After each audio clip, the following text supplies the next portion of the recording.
앵커 브리핑 시작합니다. 12월 3일 밤 10시 29분, 누구도 예상치 못한 비상계엄이 선포됐습니다.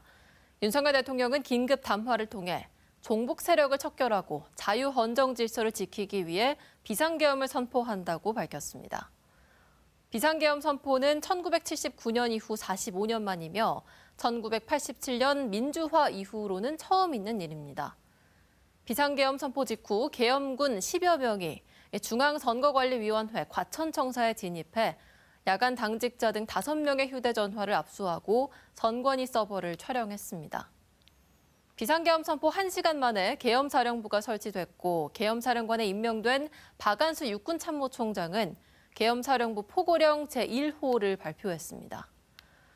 국회와 지방의회, 정당의 활동과 정치적 결사, 집회, 시위 등 일체의 정치 활동을 금한다는 내용이 담겨 있었습니다.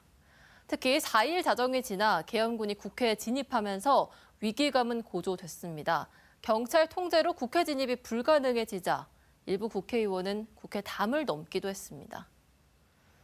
오전 1시 2분 본회의가 열렸고 야당 의원 172명, 여당 의원 18명이 참석한 가운데 비상계엄 해제 요구 결의안은 재석 의원 190명 전원 찬성으로 통과됐습니다.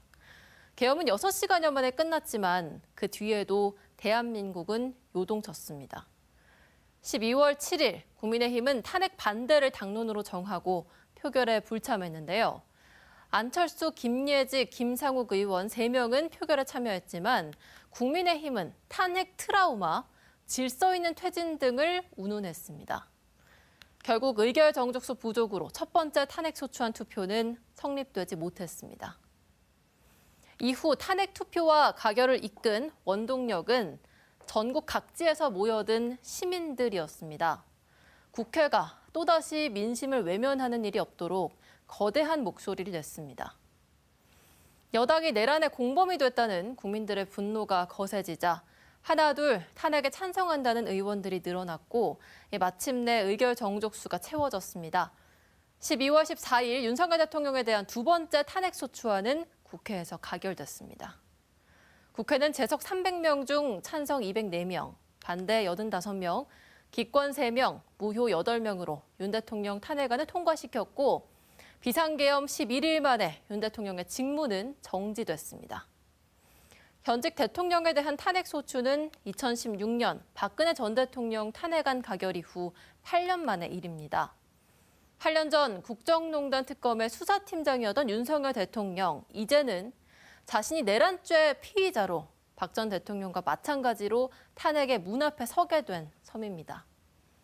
계엄령이 내려진 밤부터 국회 탄핵소추안 가결까지 숨가쁜 11일을 지나 윤석열 대통령의 탄핵 결정은 헌법재판소로 넘어갔습니다. 그러나 그동안 여전히 대한민국은 불안정과 혼란이 불가피해 보입니다.